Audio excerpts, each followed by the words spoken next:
We live in a world that's divided. You could say that there's factions of all kinds, even here in the United States. I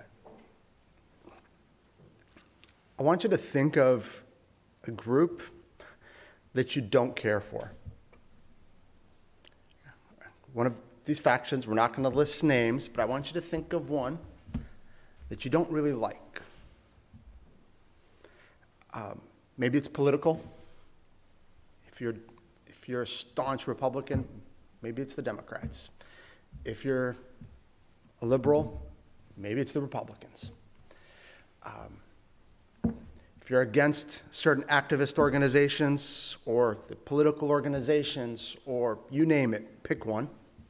The one that really bothers you. Don't care what it is. I want you to think about it. Got it in your head? Remind yourself why you don't like them. Now I want you to imagine that you're driving to church and you see a van broken down on the side of the road. And it has the logo for that organization on the side of that van. What do? Keep going? Because you don't like them. You're opposed to their viewpoints, to everything that they're doing. Or do you stop and help? Let's just say you stop, okay? Let's just assume that we stop. They're broken down. The van is full of people who are activists in that organization. You ask where they're going or what's going on, and while they were on their way to an event where they were going to try to get more people to join, their van broke down, and they could use a ride to the event, and they ask you to take them to the event. Remember, you're on your way to church. What do? How about if you imagine yourself in Yugoslavia in 1943, or in France, just outside of Paris in 1939,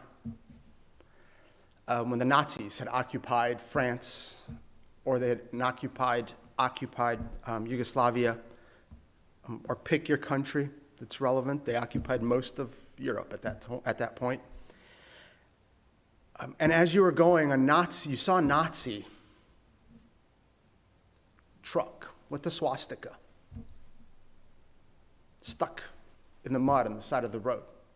And they flagged you down and asked you to help push them out. Very nice about it. Didn't even pull a gun on you and force you to do it or anything. Just very nice about it. What would you do? Probably feel like you had to, because, right? I mean, if you didn't, maybe they would pull a gun. But what if you pushed them out and realized that the truck was one that was used for transporting prisoners?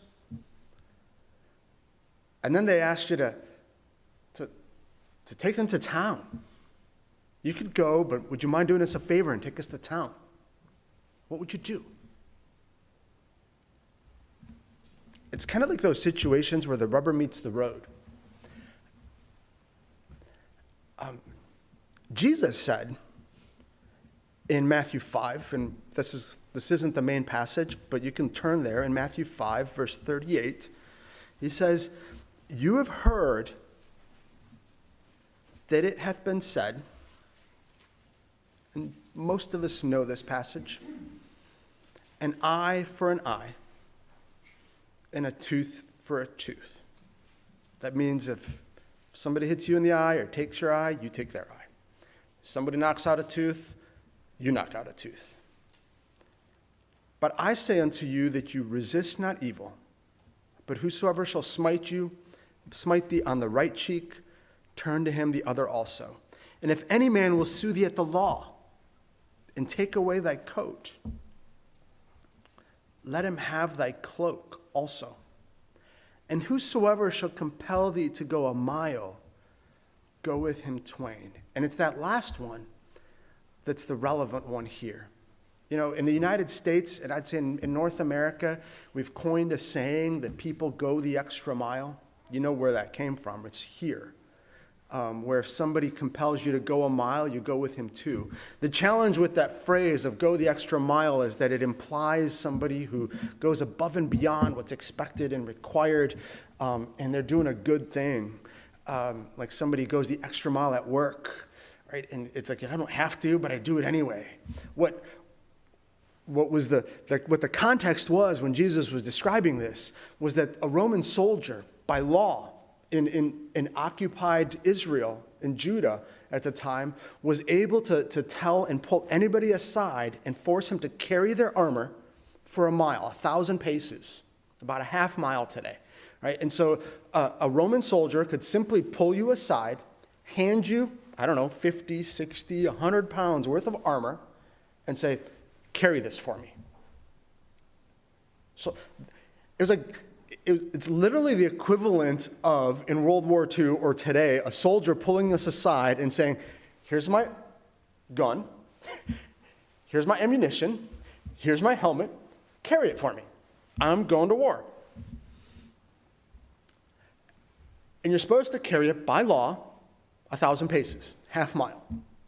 And Jesus says, if somebody says to carry it 1,000 paces, don't wait for them to ask you to carry it 2,000. Just carry it 2,000. So, if you saw a van with a logo on it, and that logo represented something, an organization that you do not like, that is opposed to everything we stand for, what would you do?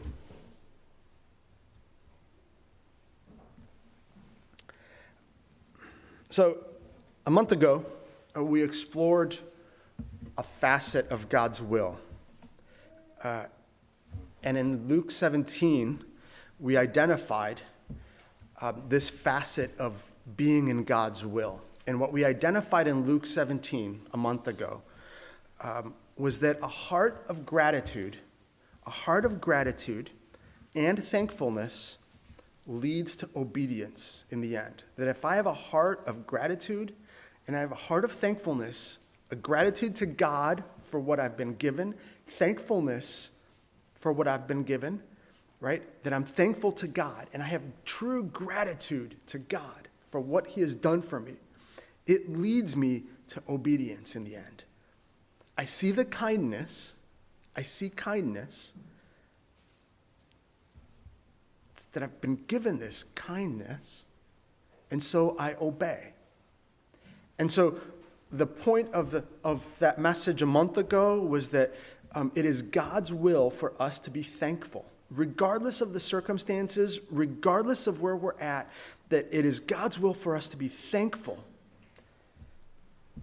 both for our benefit and for his honor and glory, and that being thankful is a springboard to being in God's will. I'll say that one more time before we move on. That being thankful, having gratitude to God for what we've been given in spite of our circumstances, is a springboard, is the jumping off point, the starting point to being in God's will. And so today we explore another facet of God's will. One facet of God's will is that we are called to be thankful. We are called to be thankful. It's God's will. Today we explore another facet of God's will for us, and it's in 1 Peter is where we find it. And we need to get a little bit of context to 1 Peter, to what's happening around this time, because it is so critical to understand what Peter is saying.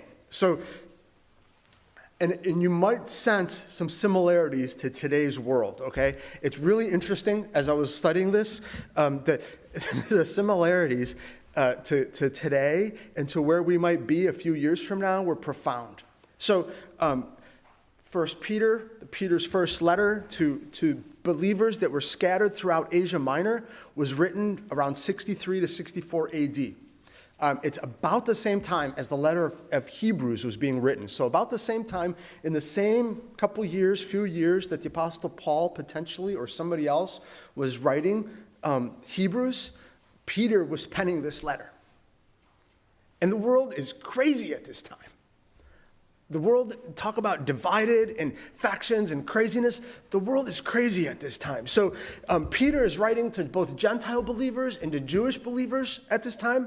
They're scattered throughout Asia Minor. Some of them, they're in places where none of the apostles had visited. And so what we see that's so powerful about this is that up until this point, the gospel message has been spreading. The word of God has been growing and spreading through believers. You know, the Apostle Paul was talking about, as he was writing to the Thessalonians, how he visited the Thessalonians and they were spreading the gospel on his behalf. And Peter doesn't say that, but that's what's happening because of where he's writing the letters. And so up until this point, there was this core that started right from the spread from Jerusalem as Jesus dies and is crucified and the early church is persecuted. And we have an initial spread in those first few years of the gospel. As the apostles are persecuted by Paul, who at that time was Saul, they jump out and they go to Samaria and they start to go to these places. And we read those kind of first passages in Acts that thousands believed. And then the Apostle Paul gets converted and he starts to spread the message in his journeys, in his missionary journeys. And now Peter is writing and he's saying, as he's writing this, he's saying that by who he's writing it to, that the message has continued to spread. And that is so exciting. Except that these believers that are scattered throughout Asia are being confronted with things that we cannot imagine. I say that, I don't say that lightly. I say that in all seriousness, that they're being confronted with challenges that we cannot imagine. And the reason I mention Hebrews is that in Hebrews, the letter, the writing in Hebrews, that letter identifies that the same challenges that Peter references, that the same challenges were causing believers to stop believing. Right? We call it apostasy. When somebody loses their faith and stops believing. And literally the challenges were so severe. And I'll get to what those challenges were in just a second. But those challenges were so severe that believers were apostatizing. They stopped believing. Right? They said that I'm going to go back to being Jewish. Because the Jews are hated. But they're not being killed. They're not being torn apart. They're not being persecuted like this. Like what it means to be a Christian. And so I'd rather just go back to being Jewish than to call myself a Christian because of what the implications of being a Christian are. And that's the environment that Peter is writing this letter in. So what happened? So I said this was written about 63, 64 AD, right? If you know your history, in 64 AD, there's a little fire. That little fire happens in Rome. And it's not such a little fire. Tradition says that the Emperor Nero had the fire started, and it burnt down a huge chunk of Rome. And tradition says that he had the fire started because he wanted to clear some ground for a new building for himself. Now, we don't know if the fire got out of control, right? But it became a much bigger fire than was expected. And so guess what Nero did? If you don't know your history, Nero had to blame somebody, right? He had to point the finger at somebody, and it wasn't going to be him. And so tradition has it that Nero blamed the Christian. Tacitus is the Roman historian, wrote that Nero accused Christians of starting the fire to remove suspicion from himself. According to this account, many Christians were arrested and brutally executed by being thrown to the beasts, crucified, and burned alive. So out of no fault of their own, Christians didn't do anything, right? They were just living. They were spreading the gospel. Out of no fault of their own, because an emperor started a fire, didn't want the blame to be on himself, he accused the Christians, and the Christians were tortured. They were thrown to the beasts. They were torn apart by those beasts, they were crucified, and they were burned alive. So, Peter is written at that time, just around that time. We don't know if the fire has happened, but we can sense that persecution is there because of the way Peter's written. So it might have been written just after this, just around this time, but there is a tension in the air. There is persecution coming. Believers are being forced to apostatize. And it's all being done through a deliberate, intentional manipulation of the world's media at that time. Right? Nero, the emperor of Rome, blames the Christians. It's not simply just saying it's the Christians. He is in charge of the biggest organization in the known, kind of in our known world at that time. It's an intentional manipulation of the media of that time. There would have been letters going out. There would have been things posted. There would have been announcements made. Right? This is where these people are living. And as we read this and look at this context, just quickly, this is the context. And so in 1 Peter chapter 2, we're just going to look at a few verses together. We're going to, well, it would be 1, 2, 3, 4, 5 verses together. We're going to start at verse 11. And we read, "Dearly beloved, I beseech you, as strangers and pilgrims, abstain from fleshly lusts, which war against the soul." And the Apostle Peter, as he's starting this thought, he starts with a contextual statement that kind of anchors the rest of the thinking. And he provides an identity to the believers here in that first phrase. And I ask you, do you identify with this? He says, "Dearly beloved, my loved ones." Let's do modern English. "My loved ones, I beg you, since you are strangers and pilgrims, avoid those lusts of the world. Avoid those things of the world." Do we see ourselves as strangers and pilgrims? If you believe in Jesus Christ, if you have surrendered your life to Jesus Christ, do you recognize that you are responsible, you are accountable, you are part of a different kingdom? Right? He's calling them strangers in the sense that they're not part of this world. They're pilgrims. Remember pilgrims, right? The ones that came across on the, what is it, the Mayflower, thank you.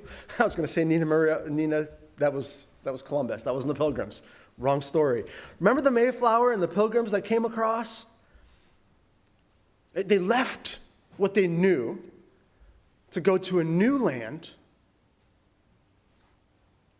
to chart a new course. We're pilgrims. We have left the world as we know it behind. And we're living for a new kingdom, and we should be actually in a different place. Maybe not physically, but in our heads, in our actions, in our thoughts, and in our destination. So, start with the contextual statement. "I beseech you as strangers and pilgrims." So, do we recognize who we are? Do we recognize our state? Do we recognize that we're citizens of another kingdom? That we're strangers in this land and this world is not our home? We sing those songs, right? But do we recognize and acknowledge that and live that way? That's like the fundamental question. It's easy to sing the song. It's easy to make the statement.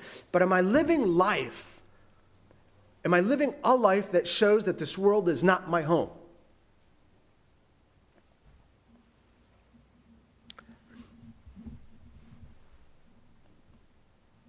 If heaven is my home,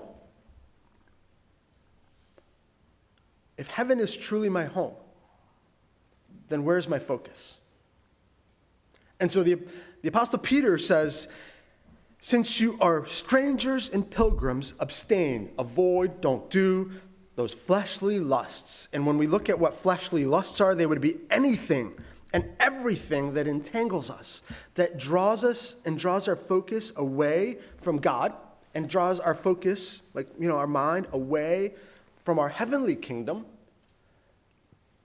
And if it places our focus on things here, on my career, on my relationships, on my desires, on my passions, right, those are fleshly lusts. They're lusts that belong in this world, stay in this world, that we can't take with us, and we focus on those. So he says, avoid that. And why do we avoid them? Because they war against our soul. They compete for our attention. They compete for our desires. They compete and they cause that friction against where our focus ought to be. So, first verse, right? Dearly beloved, I beseech you as strangers and pilgrims, abstain from fleshly lusts which war against the soul. Instead, and keep in mind what the context is, right? Keep in mind the context, because now we look at verse 12. He says, having your conversation honest among the Gentiles, that whereas they speak against you as evildoers, they may by your good works, which they shall behold, glorify God in the day of visitation. Let me just break that down a little bit. Having your conversation honest among the Gentiles. What does that mean? Peter says here, your lives have to be so good among unbelievers.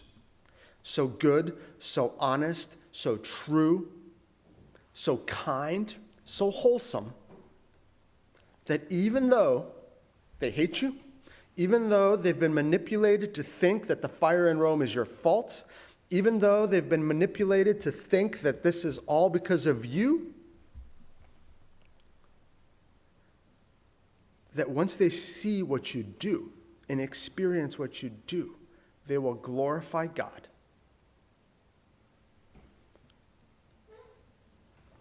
Your lives have to be so good.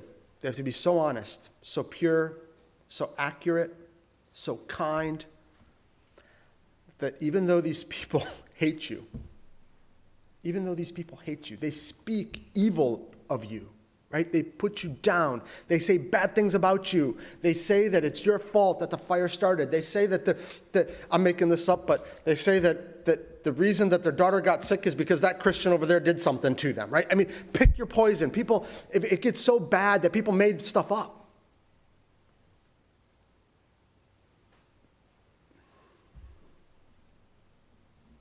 That even though they speak that way about you, when they see you in action, they will glorify God. Now let me ask you though, does that sound familiar? Doesn't it sound like that's where society is headed?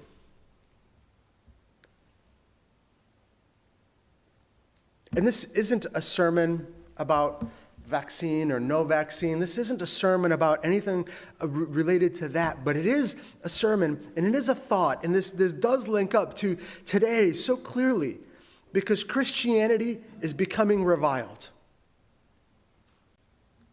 But the challenge for us as we consider why we're reviled.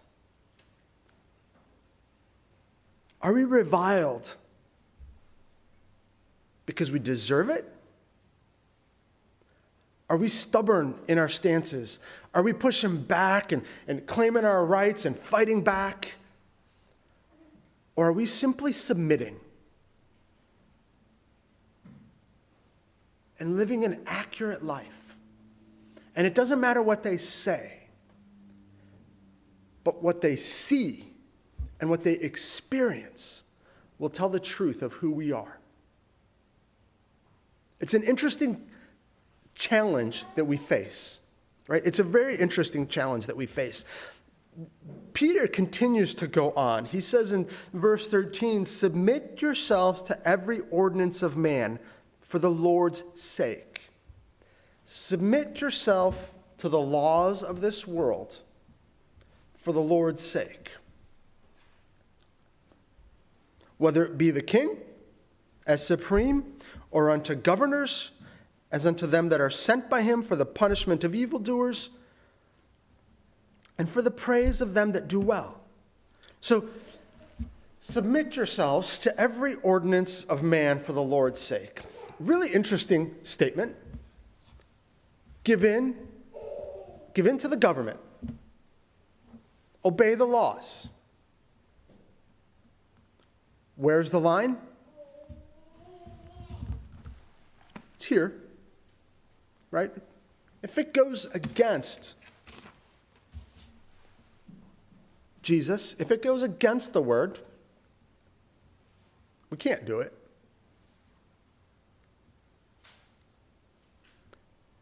But do we resist because we don't want to do it? Or do we resist because it's in the word? It's a question for all of us, for all of these situations. It kind of comes back to that whole, I see the van with the logo broken down on the side of the road. What do I do? It's much more nuanced. It's much more nuanced. But do I stop and help? Show by my actions the love of Jesus, that even though that van and the people in that van might be ridiculing me in the media because I'm a believer, that by my actions, I'm going to show the love of Jesus. And maybe you can say, Bob, that's not the same as what Jesus was saying in Matthew 5. In Matthew 5, it was a law, and it does tie into 1 Peter 2, verse 13, submit yourselves to every ordinance of man. But then my analogy, plug in a law in its place and ask yourself, would I do that? Or would I avoid the law? So Peter goes on in verse 13 to clarify that we are to submit to man's laws and rules for the benefit of God's kingdom. Now, that was a lot harder then than it is today, right? I am submitting to the laws and to the rules and to the government that is trying to kill me, that is crucifying me at the stake, burning me at the stake, crucifying me, and throwing me to the lions. That's who I'm submitting to. I'm submitting to the laws of the government, of the king, of the emperor, who has deliberately, intentionally created a whole media campaign to make Christianity look bad.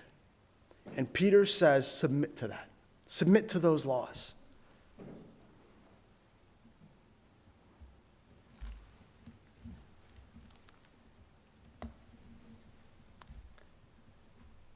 The punchline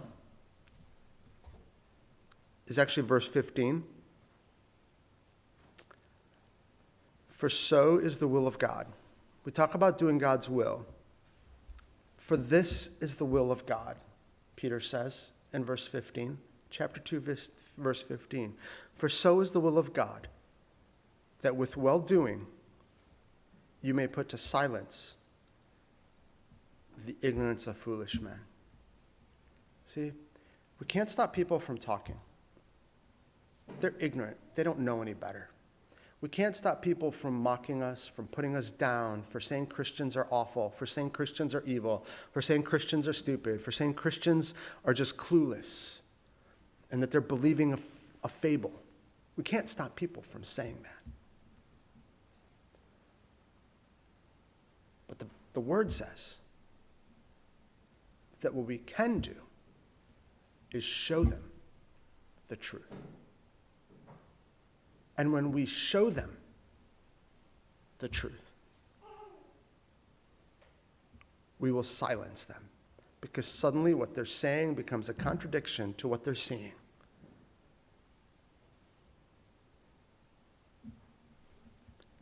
The challenge here, and we could really go a lot deeper into this, and maybe for another time.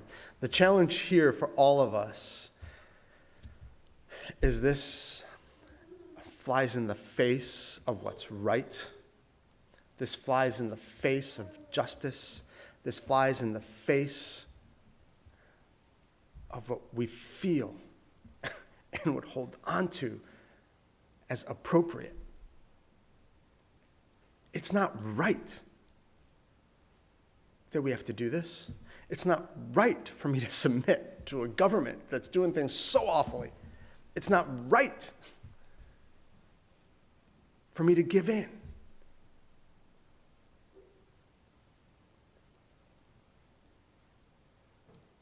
But I got to tell you, it sure feels like, it might not be. I literally shared this with a bunch of brothers that, man, the world could be back to normal being what was, February of 2019 for us. The world might be back to normal next year or late this fall or next year. We don't know. But it might not be. It might not be. It sure feels like we're on a trajectory where Christians are going to be hated, and they're going to be mocked, and they're going to be ridiculed. And if that is the case, then what for all of us who believe in Jesus, who are strangers and pilgrims in this land, then the reason, and just listen to this closing thought, please, the reason for us to be mocked and ridiculed needs to be this, right? It needs to be this. We need to be mocked and ridiculed for Jesus' sake. Not because I'm against a political organization or an activist organization, or I'm taking a stance on something that I personally feel really strongly about. Because that is in this world. We need to be mocked for Jesus' sake. And I'm not here to tell you what that means. For us, we're all led by the Spirit. We have the Holy Spirit. And the Spirit and the Word need to direct us. And so we can't fight against each other. We can't be divided internally. We can't be pointing fingers. But we also need to be in the Word, doing what the Word says. May we be mocked and ridiculed if we need to be killed and we need to be persecuted 5 years from now. May we be killed and persecuted for Jesus' sake. For Jesus' sake.